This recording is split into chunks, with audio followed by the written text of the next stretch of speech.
नमस्कार, मैं हूं राहुल शर्मा। आप देख रहे हैं नेक्स्ट 9 न्यूज और आज हम अपने प्रोग्राम में बात कर रहे हैं अटल बिहारी वाजपेयी की। अटल बिहारी वाजपेयी के वो 10 भाषण जिसके बारे में आप नहीं जानते होंगे और आज हम अपने दर्शकों को सीरियल वाइज तरीके से बताएंगे कि वो 10 भाषण कौन से थे जो इतिहास के पन्नों में दर्ज हो गए। अटल बिहारी वाजपेयी के उन भाषणों की जिनके बारे में आप नहीं जानते होंगे। अटल जी से जुड़े किस्से। पहला, यह घटना साल 1957 के चुनाव की है जब अटल बिहारी वाजपेयी लखनऊ संसदीय सीट से चुनावी मैदान में थे। उनके सामने कांग्रेस के प्रत्याशी पुतिन बिहारी बनर्जी, जिन्हें लोग प्यार से दादा कहते थे, खड़े थे। चुनाव के नतीजों में बनर्जी को जीत मिली और अटल जी को हार का सामना करना पड़ा। नतीजों के बाद जनसंघ कार्यालय में हार जीत पर चर्चा चल रही थी। तभी अटल जी यहां से उठे और कुछ साथियों के साथ सीधे अपने प्रतिद्वंदी बनर्जी के घर पहुंच गए। अटल जी के को दरवाजों पर देखकर घर में मौजूद लोग थोड़े असहज हो गए। मुस्कुराते हुए अटल जी ने कहा, दादा जीत की बधाई। चुनाव में तो आपने बहुत कंजूसी दिखाई, लेकिन अब तो कुछ लड्डू खिलाइए। अटल जी की यह बात सुनकर वहां मौजूद सभी लोग हंस पड़े और माहौल हल्का हो गया। अब देखिए अटल जी का अगला भाषण। दूसरा नंबर, 1957 के विधानसभा चुनाव के दौरान अटल बिहारी वाजपेयी लखनऊ से चुनावी मैदान में थे। प्रचार के बीच उन्होंने अपने करीबी सहयोगी चंद्र प्रकाश अग्निहोत्री से पूछा कि फूल कुमारी बुआ कहां रहती हैं। अग्निहोत्री ने बताया कि उनका घर उनके ही मोहल्ले के पास है। फूल कुमारी शुक्ल अटल जी के ग्वालियर में गुरु रहे त्रिवेणी शंकर वाजपेयी की बहन थी, जिनके प्रति अटल जी के मन में गहरा सम्मान था। एक रात अटल जी बिना किसी को बताए अग्निहोत्री के घर पहुंचे और उन्हें साथ लेकर सीधे फूल कुमारी जी के घर चले गए। वहां पहुंचकर उन्होंने बुआ के चरण स्पर्श किए और कुशल क्षेम पूछा। बुआ ने पहले किसी सवाल का जवाब नहीं दिया, बल्कि वहां मौजूद सभी लोगों को अटल जी से चरण स्पर्श कराने का निर्देश दिया।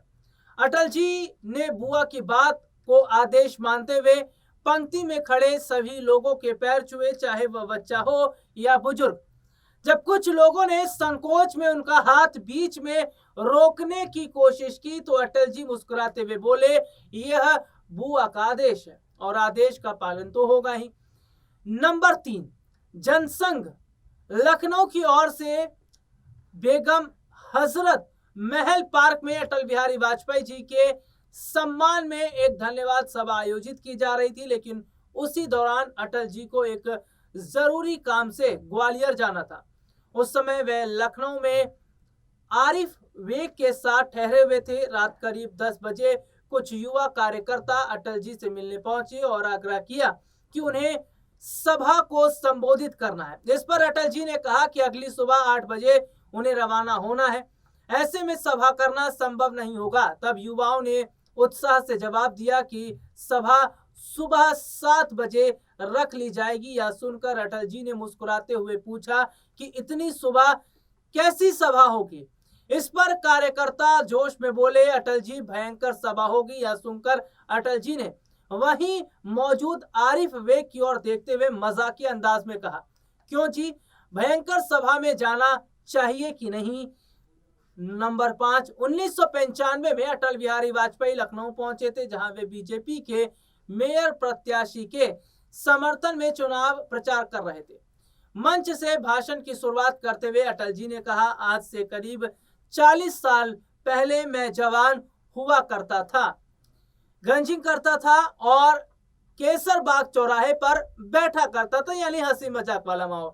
अब कोई यह पूछ सकता है कि एक जवान लड़का लखनऊ की शामों में गंजिंग क्यों करता था और केसर बाग चौराहे पर क्यों बैठा रहता था।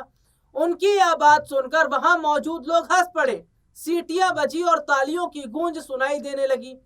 इसके बाद अटल जी ने गंभीर होते हुए कहा, आज लखनऊ बीमार हो गया है, हम इसका इलाज कराने आए हैं और अपने साथ डॉक्टर भी लाए हैं।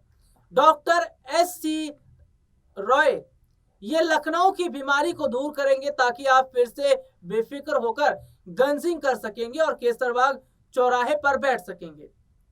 अटल जी की देखिए, अगर मैं कहानियों की बात कर लेता हूं तो देखिए नंबर 5 की मैं बात करता हूं। लखनऊ के चौक इलाके में स्थित मशहूर राजा ठंडाई की दुकान पर एक दिन एक दिलचस्प वाकया देखने को मिला। दुकान के मालिक विनोद तिवारी अपनी दुकान पर बैठे थे, तभी अचानक पूर्व प्रधानमंत्री अटल बिहारी वाजपेयी वहां पहुंच गए। उनके साथ लालजी टंडन, कलराज मिश्र और राजनाथ सिंह भी मौजूद थे। उस समय उत्तर प्रदेश में कल्याण सिंह की सरकार थी। दुकान पर खड़े खड़े अटल जी किसी मुद्दे पर राजनाथ सिंह और कलराज मिश्र से बातचीत कर रहे थे। इसी बीच विनोद तिवारी ने इशारों में ठंडाई के स्वाद के बारे में पूछा, कैसी शादी? इस पर अटल जी मुस्कुराए और तुरंत मजाकिया अंदाज में जवाब दिया, मैं और शादी? मैंने तो शादी ही नहीं की है, इसलिए स्वाद भी नहीं जानता। नंबर 6, लखनऊ की मेयर रह चुकी संयुक्ता भाटिया के पति और उस समय कैंट विधायक रहे सतीश भाटिया के निधन पर अटल बिहारी वाजपेयी लखनऊ पहुंचे थे। उन्होंने न सिर्फ श्रद्धांजलि दी बल्कि शव यात्रा में भी पूरी संवेदनशीलता के साथ शामिल हुए। अटल जी आलमबाग शमशान घाट तक पैदल ही शव यात्रा के साथ चलते रहे। अधिकारियों ने उन्हें सुरक्षा और वाहन लेने का आग्रह किया, लेकिन उन्होंने साफ इनकार कर दिया। अटल जी ने कहा था, शव यात्रा में कोई गड़बड़ी से नहीं चलता। इतना ही नहीं, वह शमशान घाट पर तब तक बैठे रहे जब तक अंत्योष्टि की पूरी प्रक्रिया संपन्न नहीं हो गई।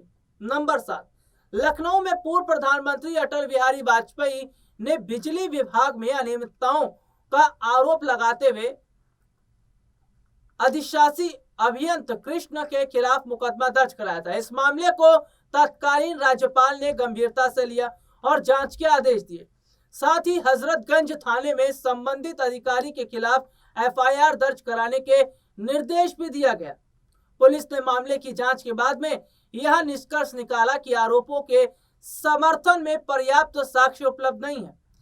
इसी आधार पर आरोपी को क्लीन चिट देते हुए पुलिस ने फाइनल रिपोर्ट तैयार कर कोर्ट में दाखिल कर दी। फाइनल रिपोर्ट दाखिल होने के बाद अदालत लगातार अटल बिहारी वाजपेयी को नोटिस भेजकर पेश होने और अपना पक्ष रखने को कहती रही। हालांकि उस समय अस्वस्थ के चलते अटल बिहारी वाजपेयी कोर्ट में उपस्थित नहीं हो सके। इसके बाद कोर्ट ने पुलिस की फाइनल रिपोर्ट को स्वीकार करते हुए मामले को समाप्त कर दिया। इस तरह लंबा चला यह कानूनी मामला औपचारिक रूप से खत्म हो गया। नंबर 8, अटल बिहारी वाजपेयी जी एक बार हजरतगंज में खड़े थे, तभी अचानक एक टेम्पो आकर रुका और उसमें से एक सरदार जी उतरे। अटल जी ने उन्हें देखते ही पहचान लिया और आगे बढ़कर गले लगा लिया। इसके बाद वे काफी देर तक उनका हाथ पकड़े हुए बातचीत करते रहे। अटल जी के साथ खड़े दिनेश शर्मा जी को लगा कि शायद ये उनके कोई पारिवारिक मित्र या पुराने सहयोगी होंगे। हालांकि चेहरा उन्हें कहीं जाना पहचाना भी लग रहा था। थोड़ी झिझक के बाद दिनेश शर्मा जी ने अटल जी के काम में धीरे से पूछा कि क्या ये ग्वालियर से हैं? इस पर अटल जी चौंकते हुए बोले, अरे तुम हरकिशन सिंह सुरजीत जी को नहीं पहचानते?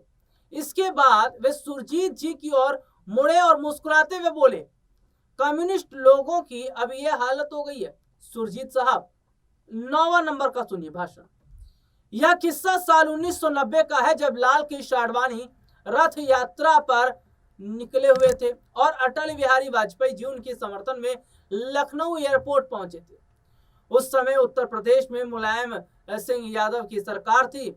हालात ऐसे थे कि प्रशासन पूरी तरह सतर्क था और उस समय के जिला अधिकारी अशोक प्रियदर्शी अटल जी को गिरफ्तार करने के लिए एयरपोर्ट पर मौजूद थे। जैसे ही अटल बिहारी वाजपेयी जी की नजर जिला अधिकारी पर पड़ी, उन्होंने अपने चिर परिचित विनोदी अंदाज में मुस्कुराते हुए कहा, हाँ भैया, कहां से चलोगे मेहमान बनाकर। नंबर 10, राम जन्मभूमि आंदोलन के दौरान यह घटना है, जब उत्तर प्रदेश में राष्ट्रपति शासन लागू था। अटल बिहारी वाजपेयी मीराबाई मार्ग स्थित स्टेट गेस्ट हाउस में भोजन कर रहे थे और उसी रात उन्हें दिल्ली लौटना था। तभी अचानक लखनऊ के तत्कालीन जिलाधिकारी और तत्कालीन राज्यपाल के सलाहकार वहां पहुंच गए। लालजी टंडन ने बताया कि अटल जी भोजन कर रहे हैं, लेकिन तत्कालीन जिलाधिकारी के ने हाथ जोड़ते हुए गंभीर स्थिति से अवगत कराया। उन्होंने बताया कि ओमसी हवाई अड्डे पर दिल्ली जाने वाले विमान में एक युवक जबरन चढ़ गया है, जिसके हाथ में हथगोले जैसी वस्तु है। वह धमकी दे रहा है कि यदि अटल बिहारी वाजपेयी को नहीं बुलाया गया तो यह विमान को उड़ा देगा। यह सुनते ही लालजी टंडन ने आपत्ति जताई और कहा कि इस तरह अटल जी को वहां से ले जाना बेहद जोखिम भरा हो सकता है। लेकिन अटल बिहारी वाजपेयी ने बिना किसी हिचकिचाहट के बीच में ही भोजन छोड़ा और कहा कि चलना होगा, क्योंकि यह कोई लोगों की जान का सवाल है। इसके बाद वह सीधे एयरपोर्ट पहुंचे और दृढ़ता से विमान के पास ले जाने को कहा। सभी की चिंताएं बढ़ गई, लेकिन किसी तरह तत्कालीन जिलाधिकारी के साथ ये विमान तक पहुंचे। एक युवक अटल जी को अंदर बुलाने लगा। जैसे ही वह उनके पैर छूने के लिए झुका, सुरक्षा बलों ने उसे तुरंत पकड़ लिया। युवक ने हाथ में पकड़ी वस्तु फेंकते हुए बताया कि यह कोई विस्फोटक नहीं बल्कि सुतली का गोला था। अटल जी ने मौके पर मौजूद बीजेपी नेताओं से कहा कि युवक ने नादानी में यह कदम उठाया है, इसलिए उसकी जमानत कराकर भविष्य खराब होने से बचाया जाए। विमान के भीतर कांग्रेस के वरिष्ठ नेता और लंबे समय तक कोषाध्यक्ष रहे सीताराम केसरी भी मौजूद थे। अटल बिहारी वाजपेयी को देखकर उन्होंने कहा कि जब उन्हें पता चला कि अटल जी लखनऊ में हैं, तभी उन्हें भरोसा हो गया था कि वे जरूर जाएंगे और सभी सुरक्षित रहेंगे। तो ये अटल बिहारी वाजपेयी जी के वो मैंने 10 भाषण बताए आपको, जो बहुत ज्यादा प्रचलित थे और आज भी ये भाषण यूज किए जाते हैं, इस्तेमाल किए जाते हैं, क्योंकि इससे अटल जी का एक रिश्ता जुड़ा हुआ है।